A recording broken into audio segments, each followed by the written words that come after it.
আজকে বন্ধুরা আবার এসে গেছি তোমাদের কাছে একটা নতুন রেসিপি নিয়ে। আজকে বানাবো আমি বাসন্তী পোলাও।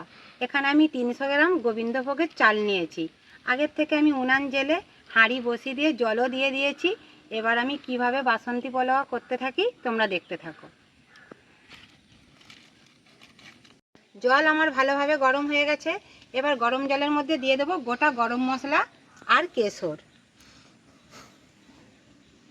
দিয়ে জলটা আমি ভালো করে আরও গরম করে নেব। এখানে আমি গোবিন্দভোগ চাল নিয়েছি, তোমরা চাইলেও অন্য কিছু চালেরও করতে পারো। কেশর দিতে আমার কালারটা সুন্দর হয়ে গেছে, বাসন্তী কালার। এবার আমি এর মধ্যে দিয়ে দেবো চাল। তোমরা চাইলে বন্ধুরা না যদি কেশর থাকে তোমরা হলুদও দিতে পারো। জলটা ভালো করে গরম করে নিয়ে একটু হলুদ দিয়ে দেবে, দিলেই কালারটা সুন্দর হয়ে যাবে, বাসন্তী কালার হয়ে যাবে।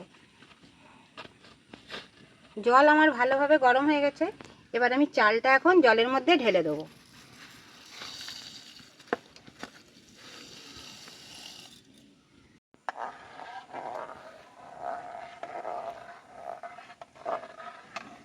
এবার আমি বাসন্তী পোলাও করার জন্যে ভালো করে ভাতটা এবার আমি করতে থাকবো। আমি এবার অল্প আঁচে ধীরে ধীরে ভাতটা ভালোভাবে করে নেব। দেখো বন্ধুরা আমার কত সুন্দর কালার হয়ে গেছে, কেশর দিতেই এরকম সুন্দর একটা কালার এসে গেছে। তবে বন্ধুদের একটা কথা বলবো, যখন বাচ্চাদের খাওয়াবে একদম ফুড কালার ইউজ করবে না।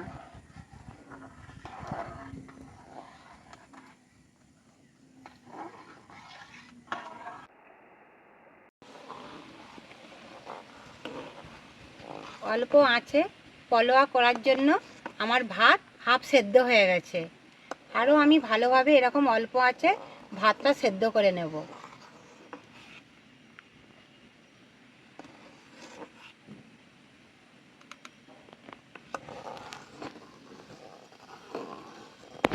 পোলাওর জন্যে ভাত আমি ভালোভাবে করে নিয়েছি। এবার ভাতটা আমি এরকম ছেঁড়া একটা কাঁচি নিয়েছি, এই সেঁদা কাঁচি করে এখন আমি ছেঁকে নেব। হাঁড়ি সমেতে আমি ঢেলে নেব।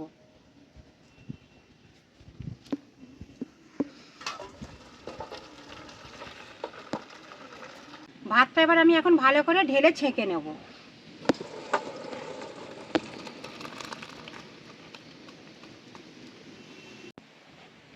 পোলাও করার জন্য ভাতটা আমি সুন্দরভাবে সেদ্ধ করে নিয়েছি, আমার ভাত রেডিও হয়ে গেছে। এবার আমি ভাতটা একটু কড়াতে ভাজবো, সেই জন্য দিয়ে দেবো কড়াই সাদা তেল আর ঘি।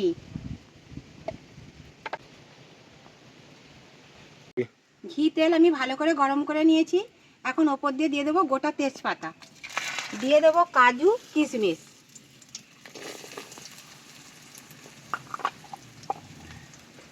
এবার আমি এগুলো ভালো করে নাড়াচাড়া করে ভেজে নেব।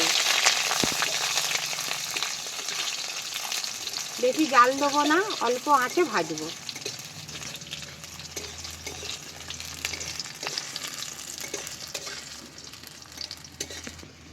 এবার আমি ভাতটা এর মধ্যে দিয়ে দেবো। আর ভাত বেশি সেদ্ধ করলে হবে না, এরকম পরিমাণ মতো পোলাওর জন্য সেদ্ধ করে নিতে হবে। ভাতটা যেন ঝরঝরে থাকে।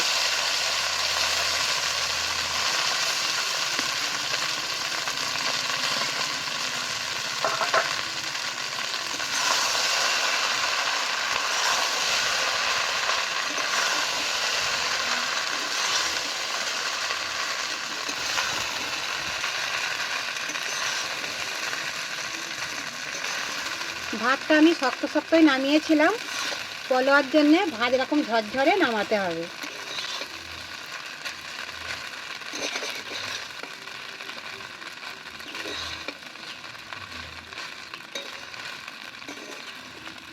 এবার আমি পোলাও করার জন্য ওপর দিয়ে ভাতের ওপরে দিয়ে দেবো স্বাদ মতো লবণ, স্বাদ মতো চিনি। বেশি মিষ্টি আমি দেব না। এবার আমি নুন চিনি ভালো করে নাড়াচাড়া করে নেব।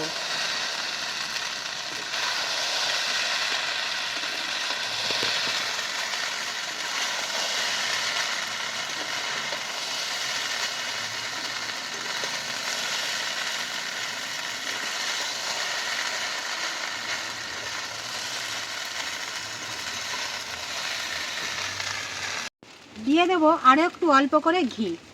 আর এই পলোয়া কে কোথায় থেকে আমার বন্ধুরা দেখছো কমেন্টে জানাবে। আর পলোয়া রান্না ভিডিওটা ভালো লাগলে কমেন্ট, লাইক, শেয়ার করে দেবে আর চ্যানেলটিকে সাবস্ক্রাইব করে দেবে।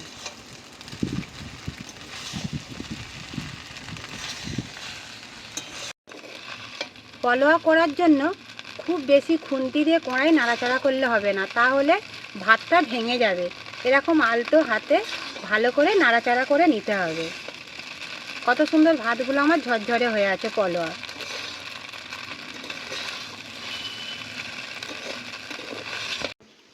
পলোয়া আমার রেডি হয়ে গেছে, এবার আমি প্লেটে করে তুলে নেব।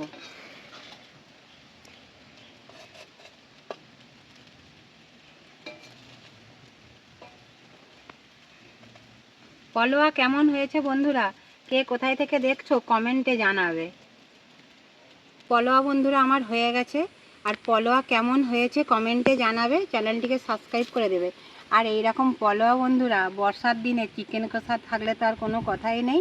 আর এইরকম নতুন নতুন ভিডিও তোমাদের কাছে নিয়ে আসবো, তোমরা চ্যানেলটিকে সাবস্ক্রাইব করে দেবে। যারা চিকেন মাংস ভালোবাসে না তারা এরকম নিরামিষি তরকারি দিয়েও ভালো লাগে খেতে, অনেকটাই খেতে ভালো লাগবে।